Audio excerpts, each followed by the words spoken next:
வணக்கங்க, இது உங்கள் சாய் சஷ்டி சமையல். இன்றைக்கி நம்ம சூப்பரான ஒரு ஈவினிங் ஸ்நாக்ஸ் தான் செய்ய போகிறோம். வாங்க வீடியோக்குள்ளே போகலாம். 1 கப் நறுக்கிய கோஸ், 1 கப் நறுக்கிய வெங்காயம், 2 பச்சை மிளகாய், கறிவேப்பிலை, கொத்தமல்லி, 1/4 கப் அளவு மைதா. ஒரு பவுலில் வெங்காயத்தை சேர்த்துப்போம். எல்லாமே 1 by 1 சேர்த்துக்கலாம். கோஸ் பொடியை நறுக்கி வச்சுக்கோங்க. பச்சை மிளகாய், கறிவேப்பிலை சேர்த்து நல்லா பெசரி விட்டுக்கோங்க. இந்த மாதிரி எல்லாம் ஒன்றோட ஒன்று மிக்ஸ் ஆகணும். 1/2 ஸ்பூன் மிளகாய்த்தூள் சேர்த்துக்கலாம். 1/2 ஸ்பூன் தனியாத்தூள், 1/4 ஸ்பூன் மிளகுத்தூள், மைதாவும் சேர்த்துக்கலாம். உங்களுக்கு தேவையான எக்ஸ்ட்ரா கூட சேர்த்துக்கோங்க. உப்பும் சேர்த்து போட்டுக்கலாம். நல்லா ஒரு தடவை கலரி விட்டுப்போம். நல்லா பிசைஞ்சிட்டு இந்த மாதிரி உதிரியாக பிசைஞ்சிக்கோங்க. 3 ஸ்பூன் அளவுக்கு தண்ணி இருந்தால் போதும். ரொம்ப ஊற்றிடாதீங்க, ஆல்ரெடி வெங்காயத்திலே தண்ணி வரும். நறுக்கி வச்ச கொத்தமல்லியை சேர்த்துக்கலாம்.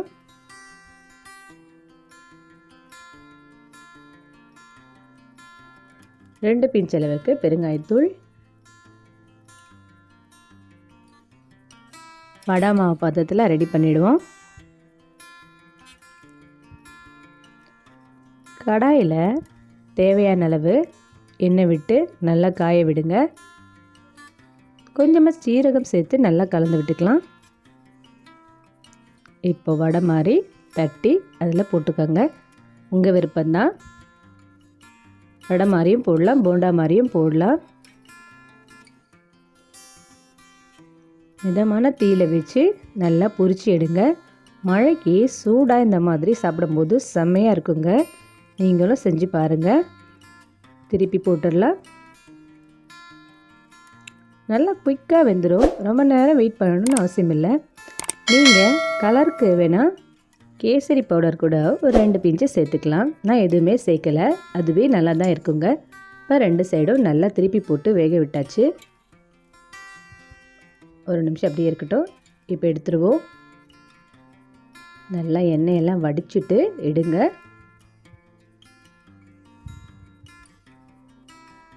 அவ்வளோதாங்க, சூப்பராக ரெடி ஆகிடுச்சு நம்ம வடை.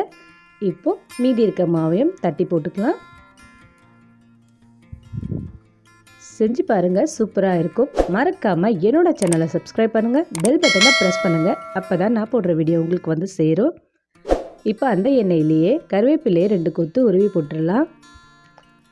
ஸ்டவ் ஆஃப் பண்ணிவிடுங்க.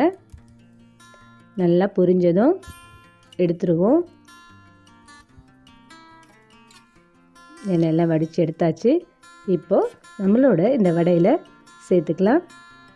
கிறிஸ்பியாக இருக்குங்க. கருவேப்பிலையும் வடையும் சாப்பிட்டு பாருங்கள், சூப்பராக இருக்கும்.